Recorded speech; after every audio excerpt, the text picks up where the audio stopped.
Orale, vatos! Today's a very important day. No, not because of some sports ball where gladiator types concussed themselves as best as they could for everyone's viewing, entertainment, and pleasure on the boob tube. Definitely not going to be watching that. Today, well, it's not really that. I mean, it's pretty much just a normal day, but there, of course, is a lot to get into, especially from all the information that is being censored and denied to you. And trust me, you're very lucky. You are extremely lucky to be able to actually still get our videos. If you look at our channel, we've been gaining thousands of subscribers, but also at the same time losing thousands of subscribers, with a lot of people complaining, saying, hey, we didn't click the unsubscribe button, but we're still unsubscribed somehow. Even some of my friends, which is extremely weird. So again, lots of things standing in the way from independent media and, of course, an independent media broadcast that we're going to be presenting here for you today like we do every single day.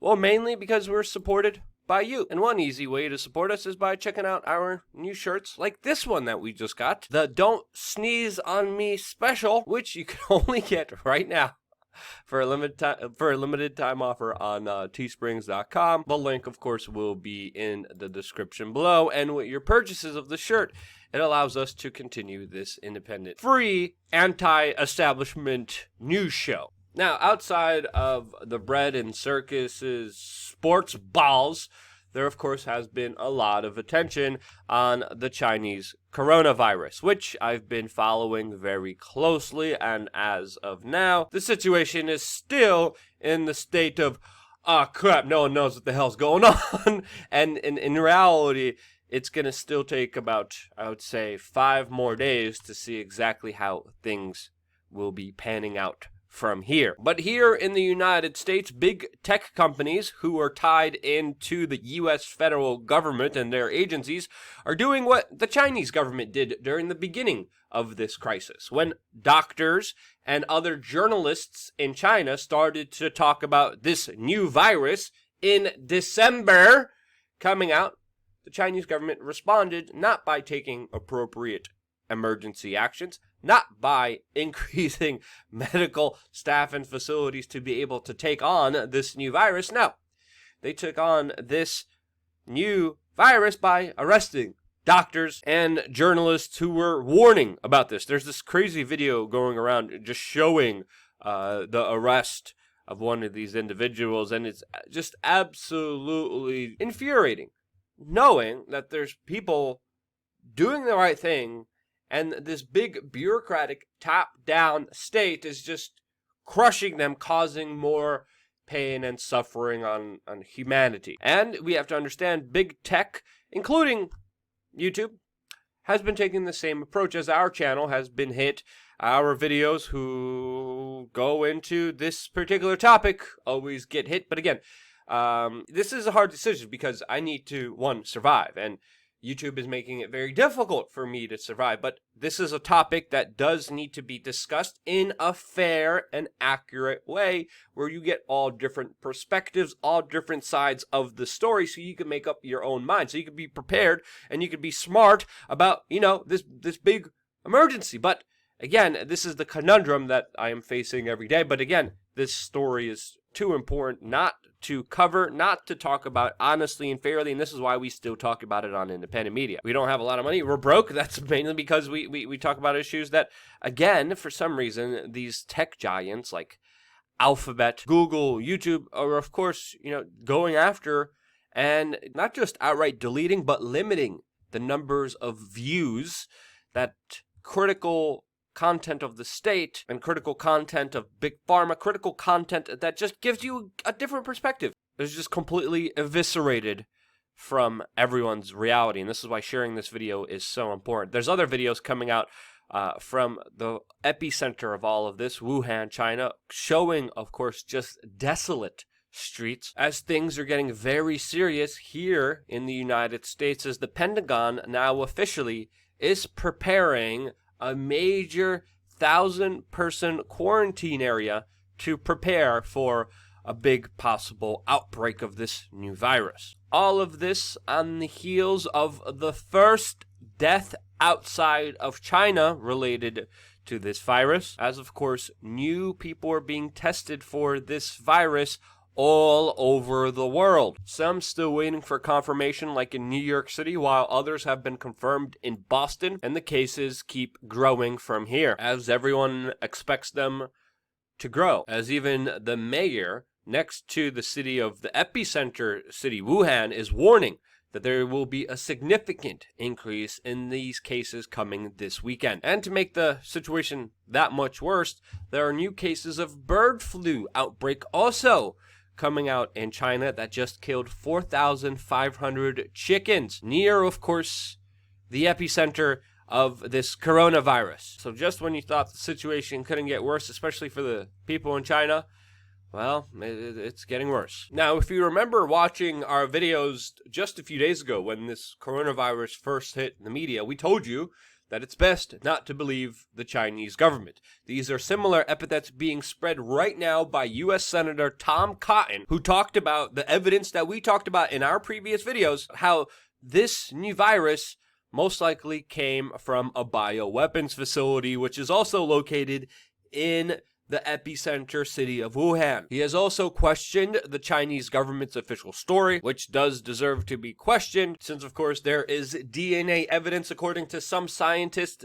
that this virus was engineered for humans, and that of course patient zero didn't eat bat soup or have any connection to the wet market that all of this is claimed to start from. We also shared news with you a couple days ago that China most likely was also hiding the true numbers and significance of this virus, as a very reputable organization is now being censored, of course, in China, because they're also making the very similar claims that there's far more people affected by this than we know, and that a lot of people in China are just directly being taken to crematoriums. And again, I have to keep reiterating, because there's so much information to kind of jam-pack in all of this after the latest updates, and I keep having to remind people there's no reason to panic. There's no reason to freak out. There's no reason to be susceptible to the fear-mongering. It's important to be aware of all the situations, of all the important news, and of course be prepared yourself as an individual, especially if you are elderly or immune compromised.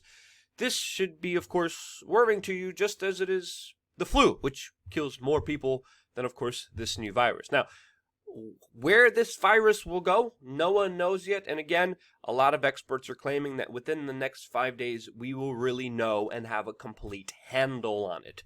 It's going to be a little bit difficult with the Chinese government not always cooperating, always having the problem of lying, and a top-down big bureaucratic state that stands in the way of doing the, rational thing.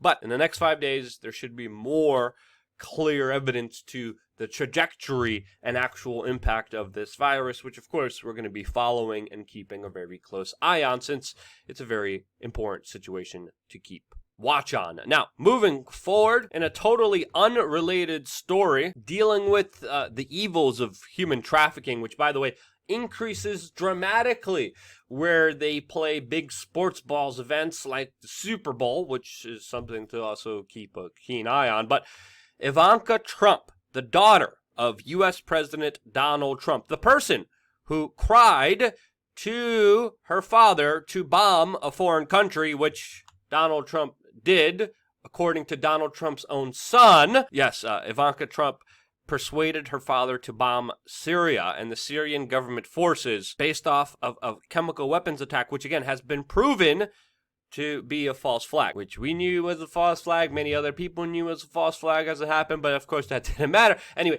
that's beyond the point. Ivanka Trump held her own special summit inside of the White House against, can you guess against what? Against human trafficking, saying herself that she wants to put an end to this evil scourge. Really? That's very, very interesting. Since recently the world was exposed to the largest child trafficking operation known to man, with thousands of children abused with the help of the government. The Jeffrey Epstein story that we keep getting insane details surrounding it with the most god-awful details that we will not be getting in this video. But I wonder, during the summit, if she brought up, the still open case of Jeffrey Epstein that many of his victims still did not see justice for. I wonder if she brought up Alan Dershowitz, Jeffrey Epstein's confidant, friend, lawyer, who was also just recently hired by Donald Trump and made arguments after being friends with Jeffrey Epstein that the age of consent should be lowered. Yeah, this is crazy, but after Jeffrey Epstein became close with Alan Dershowitz started to make public arguments about lowering the age of consent. I wonder if she brought up how the person her father appointed to investigate all of this, Attorney General Barr, who has very personal connections to Jeffrey Epstein, whose father gave Jeffrey Epstein his start to teach children, the same father who, by the way, then quit his job and wrote also erotic books about teenagers afterwards. Attorney General Barr's father, by the way. The same guy that also was a part of the same legal law firm that also represented Jeffrey Epstein and was able to allow him to be out in the streets continuing his predatory, monstrous activities. Yeah, the same William Barr that didn't recuse himself, that shortly after Epstein allegedly committed suicide, Barr somehow knew that it was a suicide. He also claimed that he personally reviewed the footage, which, of course, never existed. Yeah, I wonder if Ivanka brought all of that up, and also that there's, still a massive cover-up of the biggest trafficker out there. I wonder if did she? Oh, wait, no, she didn't. Gee, what a surprise. And again, this information needs to be reminded, needs to be talked about, since, of course, the mainstream media not only is normalizing a lot of this insane behavior, but if you remember, the mainstream media was promoting Jeffrey Epstein, writing gloating pieces about his great philanthropy work. And again, this whole entire event is still shrouded in mystery, connected to many government agencies, and there's still a lot of information that the U.S. justice system is keeping sealed and locked.